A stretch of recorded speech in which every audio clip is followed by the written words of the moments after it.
And I mean, I know that you're really into EVP, Todd, and you probably appreciate that probably better than others.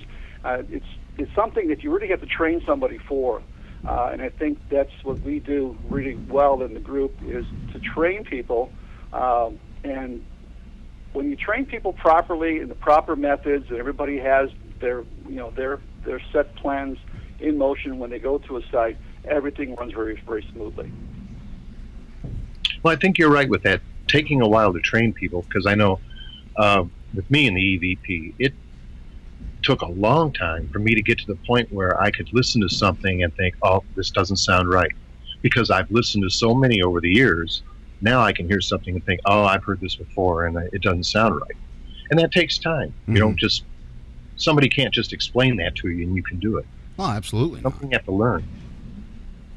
Exactly, and even tagging your EVPs to make sure that if you hear something in the background, somebody walking around, or even if your stomach gurgles, or you move around, you tag it right away. You say that was me causing that, or if that was somebody walking past. Because if you don't do that, and later you review that tape, you're going to say, well, what was that strange sound?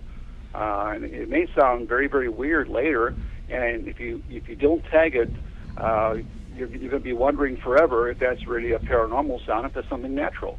And our team is very, very good in tagging all their EVPs. And even when we're shooting video in locations, static IR cameras that are set up, I always tell people that the camera can't turn around to see who's walking into the room. So you have to basically say that this is so and so. I'm walking into the room right now, and that this is me making noise in the background, and now I'm leaving the area.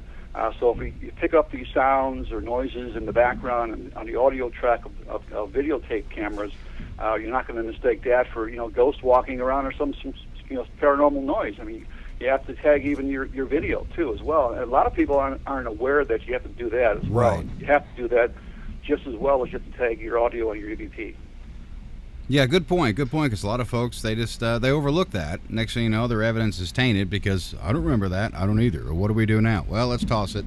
I mean, it's just no. That a lot of them just overlook it. But it happens. Or the thing is, they say, I'm not sure. I don't remember anybody saying that, or I don't remember this or that, and they'll hang on to it. Mm-hmm.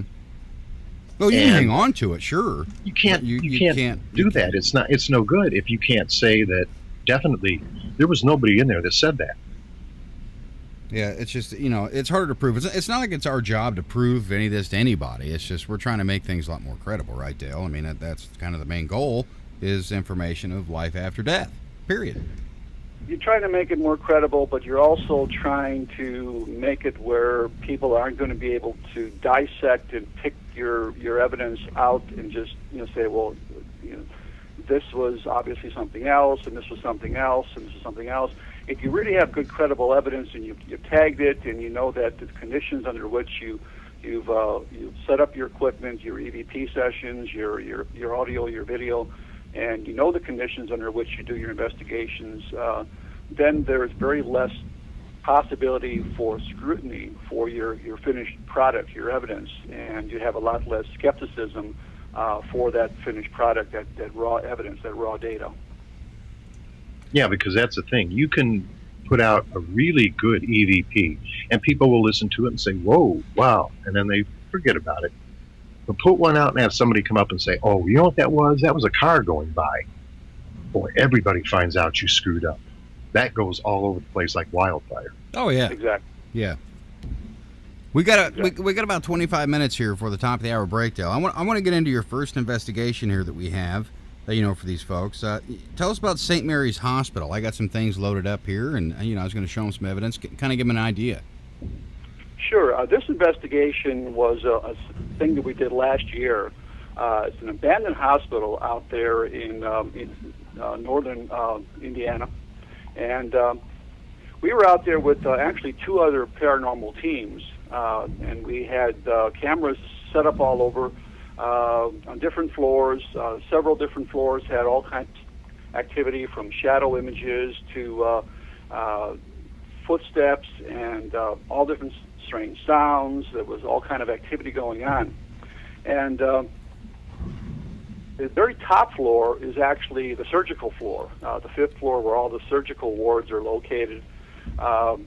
we actually had one of the other team members in one of the other teams actually get scratched there that evening by in the day room, which is on the third floor, I believe.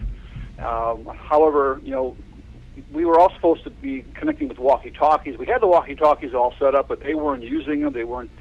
I mean, I said if anything happens, obviously, if something happens really dramatic, call us. Let's all gather. Let's figure out what's going on. And something like that, somebody getting scratched. I mean, I surely would have wanted to hear that. We didn't hear about that until after the investigation, unfortunately, which wasn't our fault. It was the other team that their protocol was a little bit kind of, I should say, not exactly right on. But anyway, throughout the evening, we had a lot of different sessions of EVP that we did throughout the building. We were using a device known as a Obelisk PX, and that's a box that was devised by Bill Chappell from digitaldowsing.com. It has a phonetic and a word library built in of about 4,000 commonly used words. That the idea behind this is when you do your EVP sessions, the spirits are able to manipulate the words for your answers. Now, that's kind of neat. That's kind of a neat idea, but I like to use it in the other mode, the phonetic mode. The phonetic mode actually allows ghosts to use phonies, or the basic building blocks of the English language, vowels and consonants, to form their own words.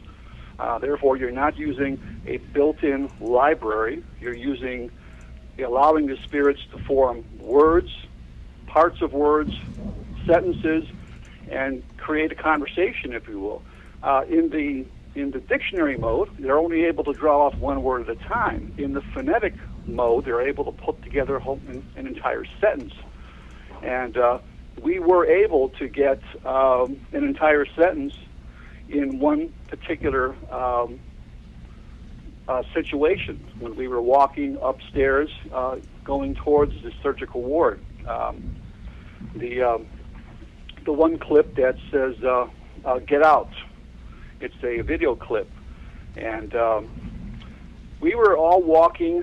We were in a darkened corridor, and we had night shot cameras running. This Obelisk device had been turned on. It had not said any